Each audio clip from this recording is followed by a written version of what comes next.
Hey, it's Joe Crump. This question says, hey, Joe, I'd like to start investing in real estate, but I'm starting from scratch. I don't have money. I don't have credit. That's okay. You can start with nothing.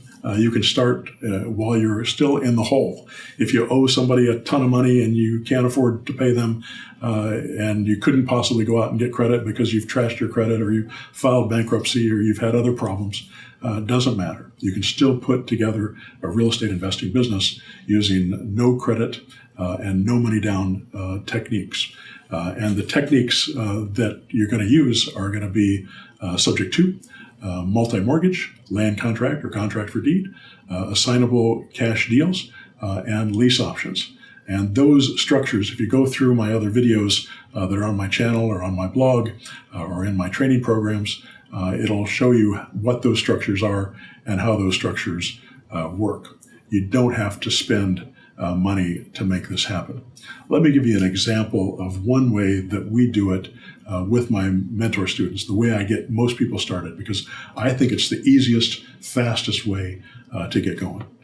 I call it the for rent method. And essentially what it is you're buying a property on a lease option, but you're not actually taking that property. What you're doing is taking the right to buy that property by getting a document we call the lease option memo, which is essentially a purchase agreement that allows us to assign our right to buy it to another party.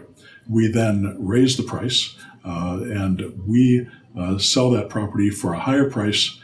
We get a down payment for that property. That's our profit in the deal. We also get the first month's rent on that property on a lease option, and we give that first month rent to the seller.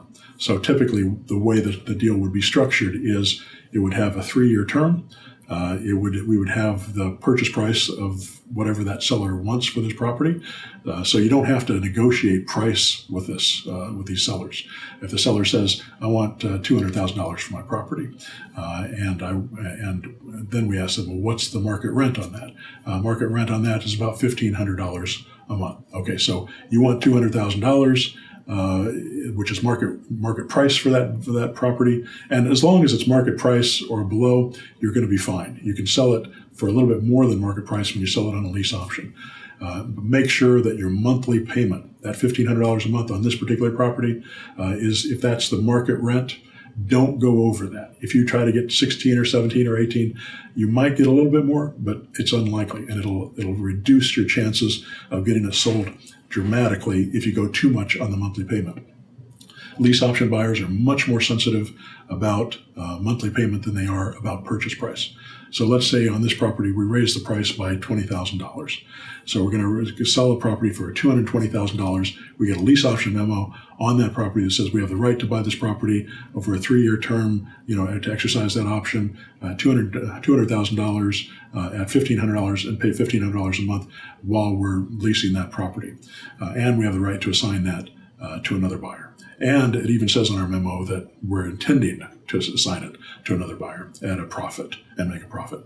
And we're not acting as a real estate agent here. And it's very important, if you don't have a license, that you not work as a real estate agent. You're working as a principal in the transaction. It's legal for you to sell properties that you are a principal on. So you're going to become a principal in this transaction because you're on this document. Now you have the right to buy this property, and you have the right to assign that property to someone else. You go out there and you advertise that property on Zillow and Craigslist and Facebook, and using your buyer's list, which I show you how to build. All these other techniques that we use to find buyers. If you've got a decent deal that is at market rent or below, you're going to get it sold. So you're going to raise that price by $20,000. Your goal is to try to get $20,000 in cash for the down payment. Now, you're not always going to be able to get $20,000 in cash from a lease option buyer, but maybe you can get 10 on this particular property. So if you get $10,000, you can have them pay the other $10,000 as a promissory note and get maybe $200 a month from them to cover the promissory note for the balance of their down payment. So you can work out something with them so you'll have regular income from the promissory note. Now, you're going to be in and out of this deal. As soon as they give you the money, they give you the first month's rent, you give the first month rent to the seller, and you have them fill out the paperwork between the seller and the new buyer. and you're out of the deal entirely other than the profit that you make. So you're in and out of this deal.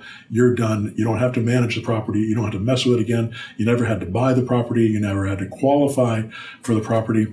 You just had to find a good tenant for the property. So that person then will move into that property and they'll start making payments to you on your promissory note. So they're going to make payments to the seller on the rent, but if you had $10,000 you got in cash and another $10,000 on a promissory note, let's say they're paying you $200 or $250 or $300 a month on the promissory note, that is a note between you and them, and it has nothing to do with the property. It's not secured by the property. You don't have the right to secure it by the property anyway because you're not the seller. If it was your property, then you could secure it against their lease option and you could build it right into the lease option if it's your property that you're selling. But if you're just doing it for somebody else, then it's going to be a promissory note.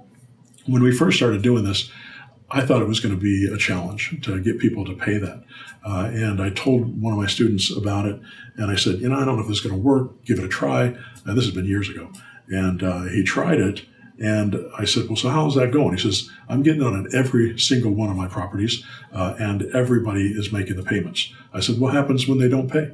Well, they're all paying because as long as they're keeping the property at least, when they move out of the property, that's when you stop getting your money. So if they move out of the property, it's hard to continue to collect that money. But you still have a promissory note, and you have some leverage because you could take them to small claims court because they owe you money based on that promissory note, not based on that property. Now, I don't think that we never actually go after people after they've moved out of a property for balance on a promissory note, but you could, and you could continue to try to collect the money that's due to you, which they agreed to from the beginning.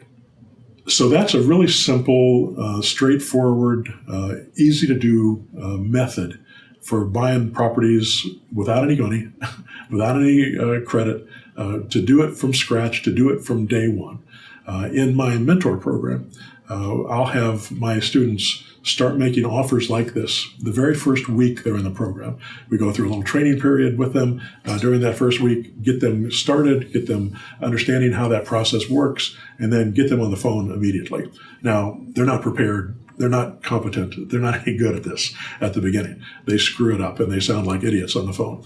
And that's normal and that's okay. And that's exactly the way I sounded when I first tried this.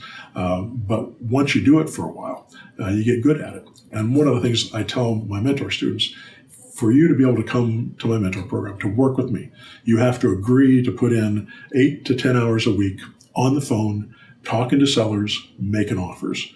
And then you can expect within 3 to 4 months it's likely that you'll make money within that period of time. Some people make money in a week or two, but they're the exception, not the rule.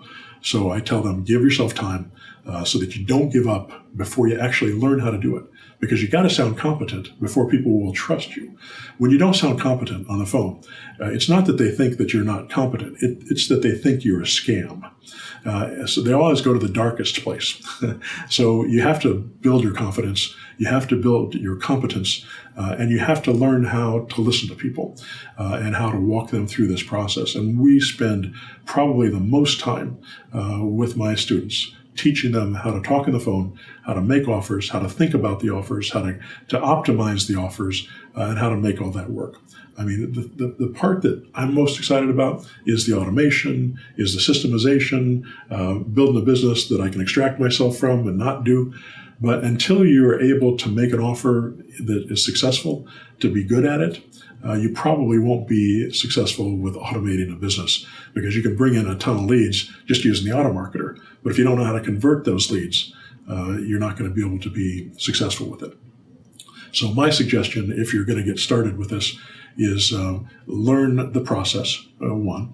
And there's a couple ways you can do that. One is you can get the auto marketer, go to pushbuttonautomarketer.com, and there's training materials in there.